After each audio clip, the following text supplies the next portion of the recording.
Assalamualaikum warahmatullahi wabarakatuh. Perkenalkan saya Desi Warni, CGP Angkatan 9 dari SMK Negeri 1 Kota Solo, Provinsi Sumatera Barat. Baik, kali ini saya akan memaparkan tentang tugas aksi nyata berbagi pemahaman ke rekan sejawat terkait modul 2.2 pembelajaran sosial emosional. Untuk kegiatan berbagi pemahaman praktik ini kepada rekan sejawat, saya laksanakan pada kegiatan MGMP Broadcasting dan Film SMK Negeri 1 Solo yang beranggotakan 10 orang. Kegiatan ini saya lakukan di hari Jumat tanggal 17 November 2023 setelah sholat Jumat sampai dari jam 13.00 sampai jam 16.00. Yang bertepatan di Resto Bebek Deso di Jalan Simpang Segege, Kelurahan 6 Suku, Kota Solo. Pada kesempatan berbagi praktik pemahaman ini, saya diminta oleh Ketua MGMP atau Ketua Jurusan untuk memberikan materi. Yang pertama yaitu adalah kegiatan pembelajaran berdiferensiasi, yang kedua adalah pembelajaran yang memperhatikan sosial emosional, kemudian yang terakhir adalah materinya terkait PMM.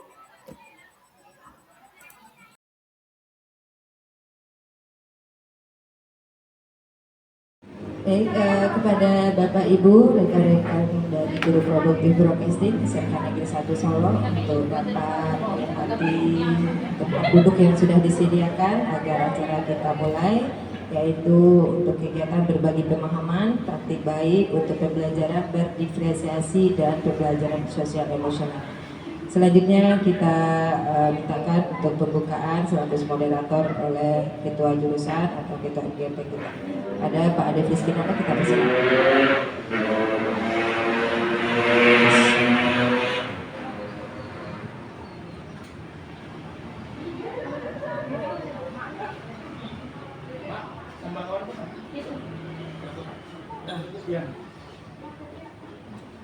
Baik, terima kasih sebelumnya para Desi.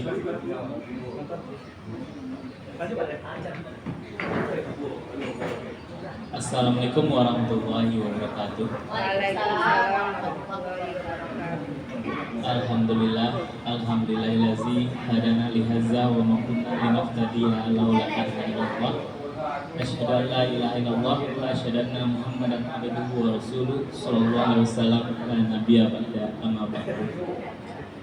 Puji dan syukur marilah kita ucapkan atas kehadirat Allah Subhanahu wa taala, yang mana pada kesempatan kali ini kita telah diberi kesempatan untuk berkumpul bersama dalam rangka kegiatan PBBM berdiferensiasi dan KSE untuk CGP Angkatan 9 dan juga sekaligus untuk kegiatan MGMP kita bersama. Selamat beriring salam, tidak pula lupa-lupa kita kirimkan buat arwah junjungan alam, yakni Nabi besar Muhammad Sallallahu Alaihi Wasallam. Baiklah Bapak Ibu semuanya, sebelumnya kami selaku moderator mengucapkan terima kasih banyak karena Bapak Ibu sudah berkesempatan hadir pada kegiatan kali ini. Untuk kegiatan kita pada hari ini ada dua agenda. Yang pertama itu nanti pemaparan materi dari CGP Angkatan 9 kita, Ibu Desi Warni, mengenai PBM berdiferensiasi dan KSE. Setelah itu juga nanti akan ada mungkin sedikit pemaparan juga dari hal platform Merdeka Mengajar PMM, karena ini juga menjadi kebutuhan kita bersama untuk platform Merdeka Mengajar ini. Wabihi Rasulillahi ajmain. Puji syukur dan selamat kita tumpahkan kepada moderator. Baik Bapak Ibu, izinkan saya berdiri di sini di depan Bapak Ibu dalam rangka berbagi pengalaman dan sedikit ilmu yang sudah kami dapati di dalam Diklat Guru Penggerak. Di sini saya sampaikan kepada Bapak Ibu, saya bukan guru yang lebih dari banyaknya dari Bapak Ibu. Di sini kita masih sama-sama belajar, masih sama-sama mencoba memperbaiki diri kita, kualitas PBM kita sesuai dengan materi yang kami dapatkan di pendidikan guru penggerak. Oke, sebelumnya Bapak Ibu sudah bisa dimulai. Kondisinya gimana Bapak Ibu? Sehat? Alhamdulillah. Sudah kenyang Bapak Ibu? Kalau kurang-kurang kenyang Bapak Ibu nanti boleh kita tambah gaji. Aman lah tuh Pak Kajur. Di ACC deh Pak Kajur kalau ada rasa-rasanya kamu tambah. Apalagi ada kawan yang anggota anak kos.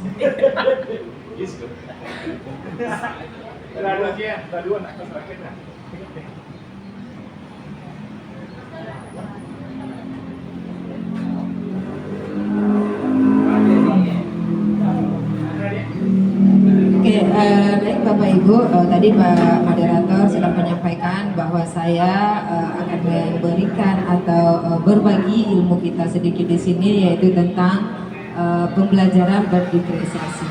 Sebelumnya Bapak Ibu masih ingat tentang apa itu kurikulum merdeka, apa itu pelaksanaan proses pembelajaran kita, profil pelajar Pancasila, dan juga kemarin ada yang mewakili dari kita untuk penyampaian visi dan misi dari guru penggerak. Bapak Ibu masih ingat Bapak Ibu? Masih ingat ya. Di sini untuk pembelajaran berdiferensiasi sendiri kita mulai dulu dari bahwa di dalam konsep penerapan kurikulum merdeka bahwa di sana dituangkan dalam pemikiran Bapak Ki Hajar Dewantara bahwa pendidikan itu harus berpihak kepada siswa atau murid ya Bapak Ibu. Nah jadi sekarang dengan kita menerapkan kurikulum merdeka itu diharapkan sekali bahwa kita sudah memperhatikan dan juga memenuhi kebutuhan murid-murid kita. Mohon izin Bapak Ibu yang baru datang.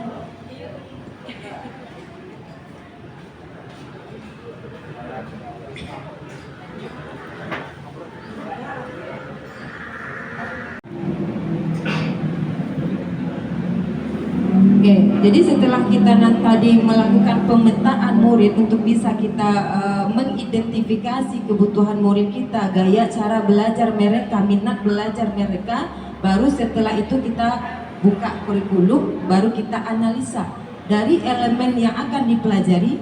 Ini kebetulan juga kurikulum mereka, tapi kalau nanti yang kelas 12 mungkin dari KD yang akan dipelajari.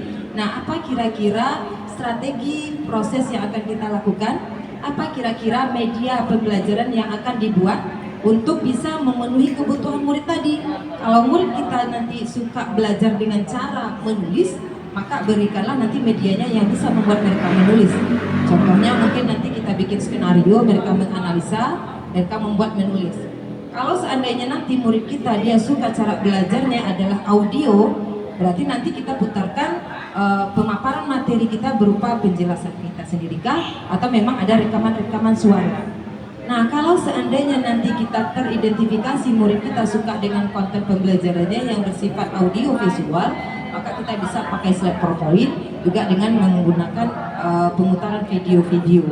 Nah, jadi ketika kita sudah melakukan pemetaan bagaimana kebutuhan murid kita, baru kita kupas terkait elemen terkait tujuan pembelajaran dan juga terkait dengan kompetensi-kompetensi apa yang akan harus dicapai dan harus dipelajari oleh murid kita.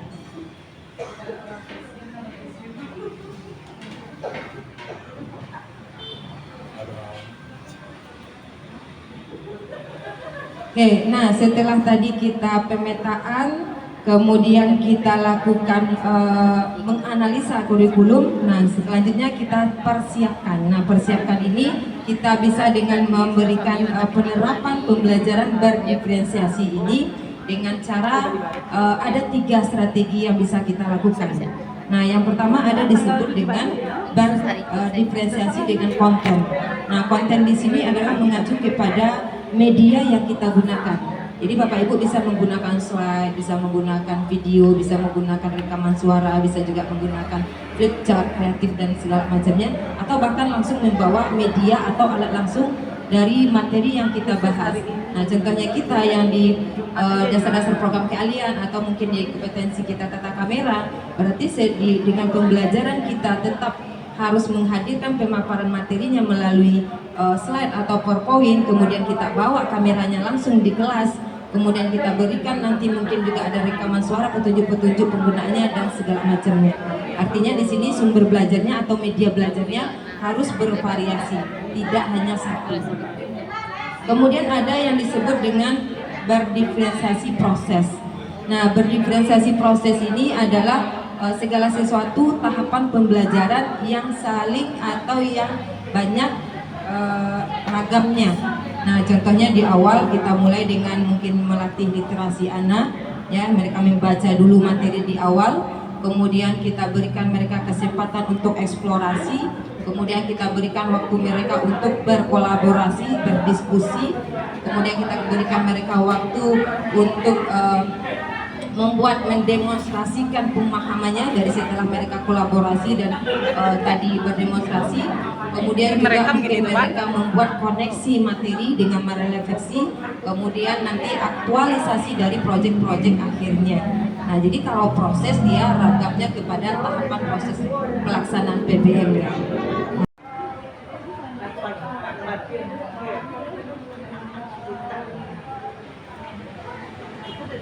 Oke, untuk sedikit kata-kata pengantar untuk kita belajar pembelajaran pendidikan sosial, pembelajaran sosial emosional.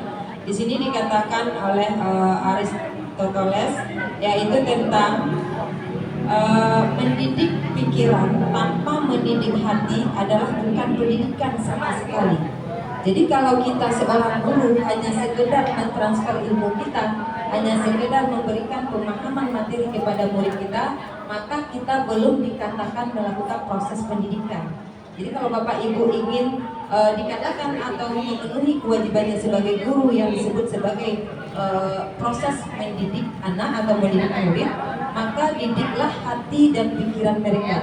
Dengan ilmu kita, secara bidang kita mereka berikan pemahaman teori kita atau praktikum kita, dengan perilaku kita dan memberikan mereka dorongan untuk bisa bersikap sesuai dengan profil pelajar Pancasila, maka kita sudah melakukan yang namanya pendidikan.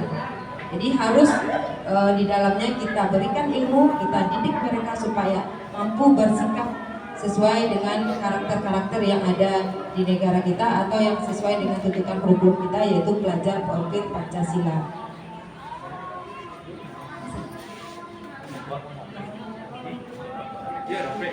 Nah, tujuan pembelajaran sosial emosional ini ya adalah terintegrasi nanti dengan mata pelajaran kita di kelas, adalah untuk menciptakan keseimbangan kompetensi akademik dan sosial emosional yang dimiliki peserta didik. Ya, jadi di sini kita diharapkan untuk mampu murid-murid kita selain mereka memiliki kompetensi di bidangnya, juga mampu memiliki sosial emosional yang stabil atau yang matang. Mereka mampu memiliki memahami apa saja yang harus mereka lakukan. Nah, apa saja kira-kira kompetensi sosial emosional yang harus dimiliki murid kita?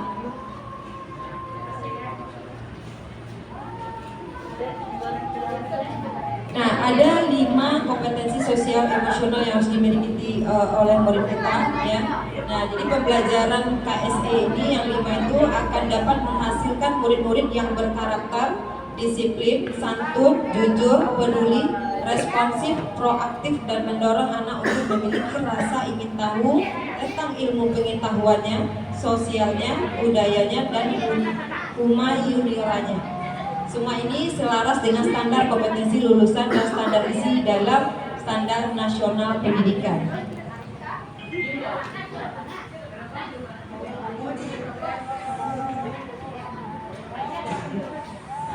Nah, jadi pembelajaran KSE ini adalah pembelajaran dengan kesadaran diri ini, artinya murid kita mengetahui siapa dirinya, apa tugas dan tanggung jawabnya.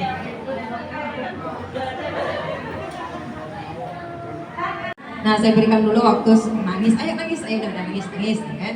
Nah, jadi akhirnya ini apalagi siapa? Si Atta, nangisnya menjadi-jadi sekali waktu itu. Nggak sampai kerasukan.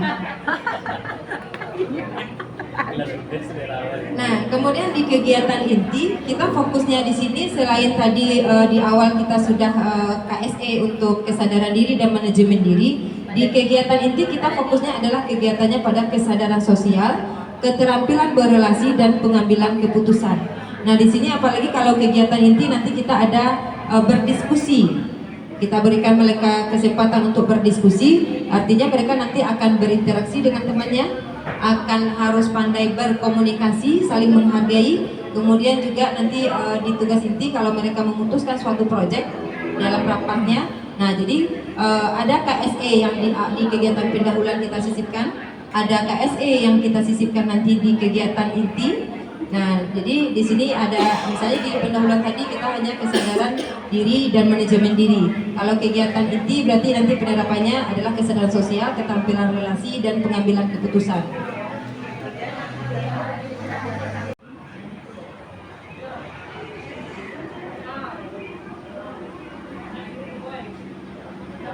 Kalau yang mewakili menyampaikan siapa yang berani menyampaikan apa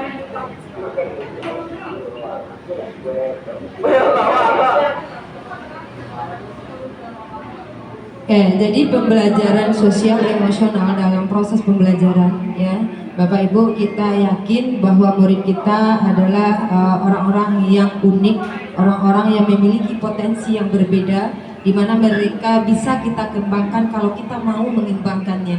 Nah, kita berusaha lagi lebih penuh lagi, lebih maksimal lagi. Nah, yakinkan mereka bahwa untuk memiliki kesadaran penuh, mereka mampu melatih sosial emosionalnya. Jadi ketika mereka marah, kamu nanti kalau lagi marah lagi ngapain? Misalnya lagi berdiri, silakan duduk dulu, lalu tarik nafas, lalu hembuskan dan segala macamnya. Metode stop untuk relaksasi dan juga mungkin juga dengan melatih mereka bekerja sama berkelompok sehingga mereka tertantang, sehingga mereka terbiasa untuk menyelesaikan masalah-masalah yang ada sepanjang mereka bertugas untuk membuat proyek-proyeknya. Oke Bapak Ibu, mungkin itu saja untuk kali ini materi yang sudah saya sampaikan dari tadi, yaitu yang pertama tentang pembelajaran berdiferensiasi, bahwa pembelajaran berdiferensiasi adalah proses pembelajaran usaha dari guru untuk dalam rangka memenuhi kebutuhan murid. Tahapannya di dalam kita melakukan pembelajaran berdiferensiasi adalah dengan diawali untuk mengidentifikasi keragaman murid, mengidentifikasi kebutuhan murid, baru kita lihat struktur kurikulum kita. Jadi beda dengan K13 di mana kita langsung ke kurikulum, baru nanti kita pastikan muridnya bagaimana. Nah, kalau kurikulum merdeka, kebutuhan murid dulu, keragaman murid dulu, baru kita lihat KIKD-nya. Kemudian menerapkan berdiferensiasi itu ada tadi 3. Yang pertama itu ada dari konten berarti terkait media sumber belajar kita yang bervariasi. Kemudian berdiferensiasi proses, yaitu tahapan-tahapan proses pembelajaran yang bervariasi. Mulai dari diri, ada eksplorasi materi, ada rukolnya, ada demonstrasi kontekstualnya, ada elaborasinya. Nah, di elaborasi ini guru yang menjelaskan. Yang lainnya itu lebih banyak murid yang menjelaskan, mulai dari diri, eksplorasi. Kemudian nanti koneksi materi ini boleh yang kita sisipkan di kegiatan penutup, yaitu menarik kesimpulan atau mengaitkan materi. Nah, kemudian terakhir baru aksi nyata ini baru aktualisasi dari pemahamannya secara praktikumnya. Nah, kemudian yang ketiga tadi berdiferensiasi produk ini hasil dari lebih kepada penugasan. Jadi bervariasi tugas-tugas murid kita itu biasa.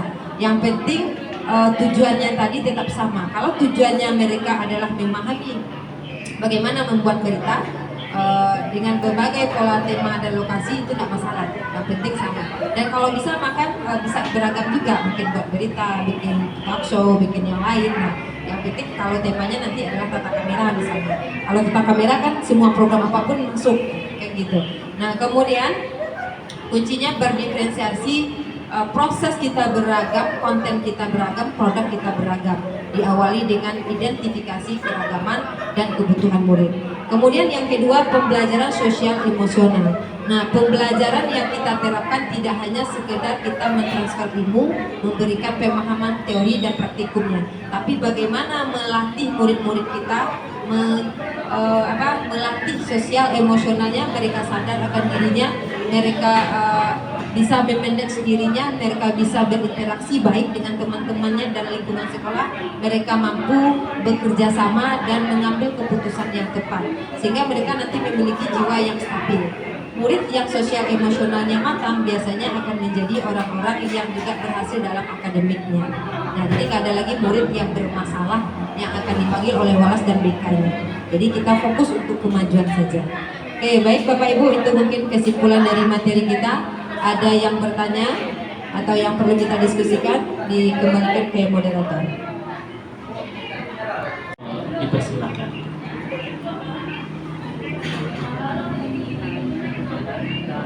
Baru banyak langsung tanya. Gampang tadi.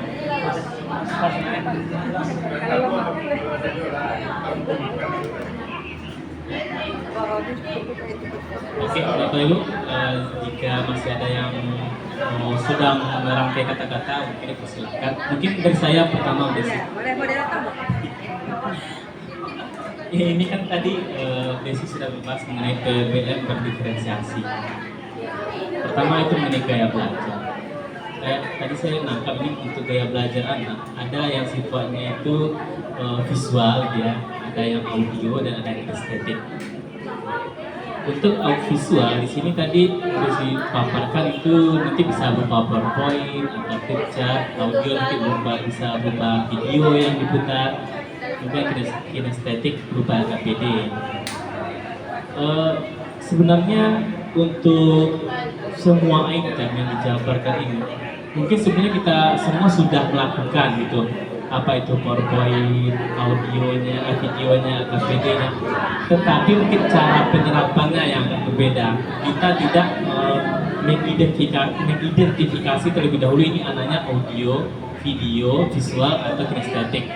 Rata-rata kita kasih sebenarnya PowerPoint dulu, dipaparkan, kemudian diputar video, setelah itu baru mungkin dikasih LKPD. Kan gitu. Jadi kita menyamaratakan ke seluruh anak untuk materi tersebut. Nah, yang jadi pertanyaan saya di sini udah sih, karena dengan keragaman ini, apakah untuk melakukan diagnosis awal ini mengidentifikasi murid kita ini apakah dia lebih di audio, visual atau kinestetik? Kira-kira ada angket yang bisa kita terapkan, bisa untuk mengetahui kondisi anak ini apakah dia visual, audio atau kinestetik, atau bisa berupa bertanya langsung, berupa wawancara. Itu aja sih. Tipenya audio, visual, kinestetik. Di kelas tuh saya rasa anak-anak akan merasa nyaman gitu ya, merasa nyaman. Dan penilaian kita lakukan pun nanti mungkin juga lebih teruji lagi karena sudah berdasarkan minatnya mereka gitu. Itu saja dari saya. Jadi terima kasih banyak untuk penjelasan Desi sebelumnya. Kira-kira dari Bapak Ibu yang lainnya ada yang mau menambahkan? Iya, silakan kepada Pak Raka. Selaku GP. Guru penggerak. Alumni. Ini adalah tentang platform Merdeka Belajar. Tadi kita yang pertama untuk mengaksesnya memang diharapkan semuanya sudah mengaksesnya melalui guru Kemendikbud Go ID. Nah, kemudian baru kita klik latihan mandiri dan kita lihat topik-topik yang kita akan pelajari. Di sini topiknya itu banyak. Sebenarnya mulai dari kurikulum Merdeka Belajar sampai perencanaan pembelajaran dan sampai seterusnya. Nah, dari topik ini sebenarnya saya sudah menyelesaikan 5 modul. Dari 5 modul, 2 yang untuk aksi nyatanya, kemudian di pembelajaran SMK ini aksi nyatanya saya buat, tapi masih menunggu validasi. Ini saya buat dari yang tugas CGP saya tentang perancangan pelaksanaan pembelajaran dan juga aksi nyata di kelasnya. Nah, ini belum tapi ini hampir sama dengan yang saya share di grup broadcast. Itu ada PowerPoint Canva yang saya buat. Itu betul-betul yang tugas CGP aja saya kirim. Bagaimana mulai dari perancang pembelajarannya, kemudian memberikan referensi tentang terkait yang saya lakukan dan video-video kegiatannya. Itu saja. Nah, kemudian nanti kita bagikan link ke teman-teman. Kemudian di belajar diferensiasi itu juga sudah saya kirim. Ini cuman malah RPP yang berdiferensiasi, RPP-nya. Karena di situ tuntutannya kan ada membuat RPP rancang pembelajaran bersama guru atau dengan murid atau dengan kepala sekolah kan banyak tuh, ada 3 atau 4. Setiap kita klik aksi nyata ada pilihan-pilihan produk tugas yang akan aksi nyata kita buat. Nah, jadi seperti yang disampaikan Pak Raka, boleh berupa video, boleh berupa PowerPoint, atau yang kalau RPP itu via PDF, mana saya kirim PDF. Dia bentuk tugasnya kan cuma itu Pak De, PDF, dokumen pasti PDF ya. Misalkan Pak De bikinnya pakai Canva nih, PowerPoint tuh, PowerPoint kalau diunduh kan jadinya PDF. Nah, ini contohnya juga disiplin positif. Nah, ini video yang saya berbagi budaya positif di sekolah saya masukkan. Nah, jadi boleh juga berupa video tadi. Nah, cuma belum tahu nih hasilnya diterima apa enggak. Nah, kalau untuk mengaksesnya tadi, jadi kalau kemarin kan saya bingung juga. Saya mengakses Merdeka Belajar ini udah sekian minggu, lalu nggak tuntas-tuntas satu topik, bahkan ditertawakan sama Ira, malu-malu guru penggerak gitu kan. Dikasih akses sama Bu Ira, karena saya memang berpikirnya lurus gitu. Saya tonton videonya, lalu saya kerjakan post testnya tanpa melihat Google apa lagi. Ternyata Bapak Ibu dibuka tugasnya post test katanya kan, dibacolok kunci jawaban teng keluar semuanya. Dia agak menyilang lulus gitu daripada standar kita ujian, prosedur ujian kita, tapi seperti itu ternyata. Kalau dipakai benar murni kepala, salah gak sih dikembalikan lagi, tidak jadi dia biru, ya kan? Nah, jadi tetap tonton videonya, kalau bisa disetting nanti contohnya begini. Aku ada jangan salah sama. Saya betul tiga Iya, kalau dia nggak ini, Anda belum menguasai. hilang sinyalnya.